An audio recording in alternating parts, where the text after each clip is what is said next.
कहावत छे जे बेटी पराया धन में छे आ सभक बेटी एक दिन सासुर जाय छे और सब माय बाप अपना बेटी के यह उपदेश दे छे ए गीत के माध्यम से सुनावा के लिए जा रहल छी।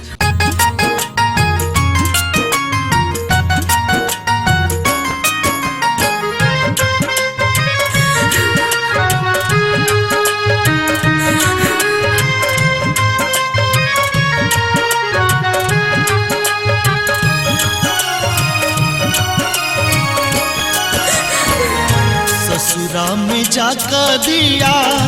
रही हा संभाल का, ससुरा में जाकर दिया रही हा संभाल का, बजी हा तो नौ नौ मन सो बिचार का, बजी हा तो नौ नौ मन सो बिचार का, ससुरा में जाकर दिया रही हा संभाल का, ससुरा में जाकर दिया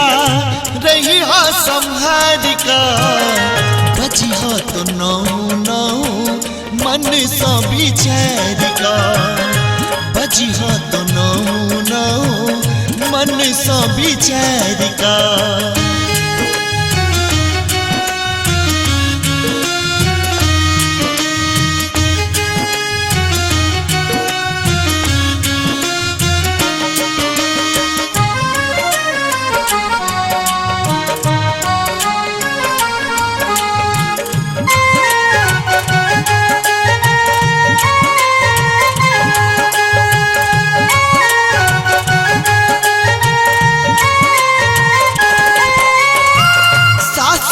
प्रणाम कर नित उठी भोरे में, मंद मुस्कान देने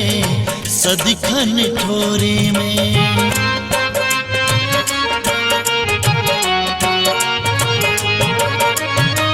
सासू के प्रणाम कर नित उठी भोरे में,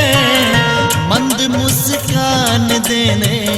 सदिखन ठोरे में, मंद मुस्कान देने सदिखन ठोरे में, सेज उठाली घर आंगन बाहर का, सेज उठाली घर आंगन बाहर का, बजी हो तो नौ नौ मन सो बिचार का, बजी हो तो नौ नौ मन सो बिचार का।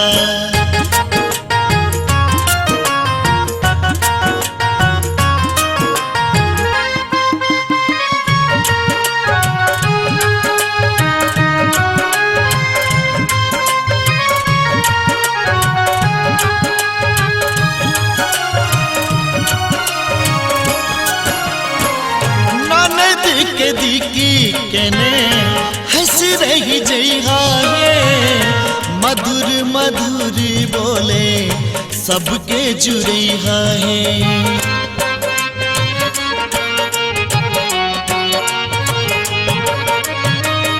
ननद के दिकी केने हंस रही जइहा हे, मधुर मधुर बोले सबके जुड़ैहा है, मधुर मधुर बोले सबके जुड़ैहा है,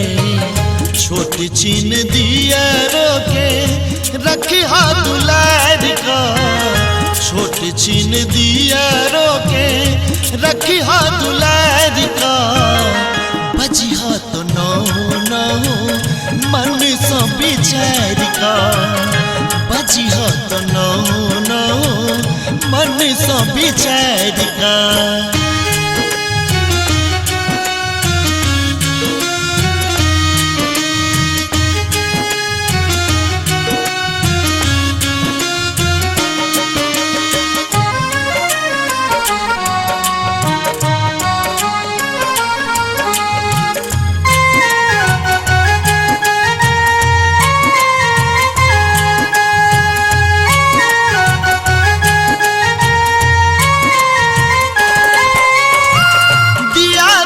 मंडली सा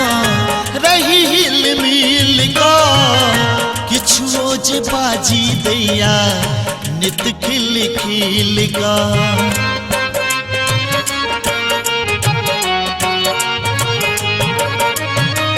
दिया दिन मंडली सा रही हिल मिल का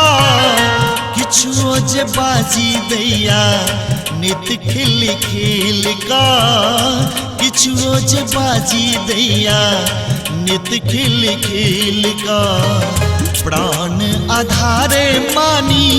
पति अवधारिका प्राण आधारे मानी पति अवधारिका बजिह तो नौ मन सो बिछैरिका बजिह तो नौ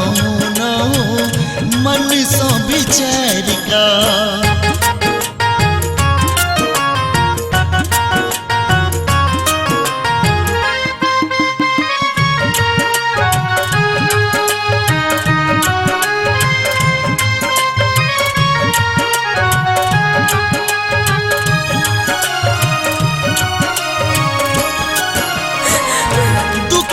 धीरज राखी सुख में न फूली है नैहर वियोग दुख काज का कबूली है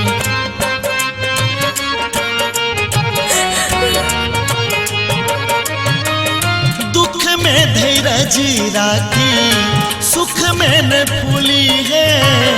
नैहर वियोग दुख काज का कबूली है नैहर वियोग दुख काज का कबूली है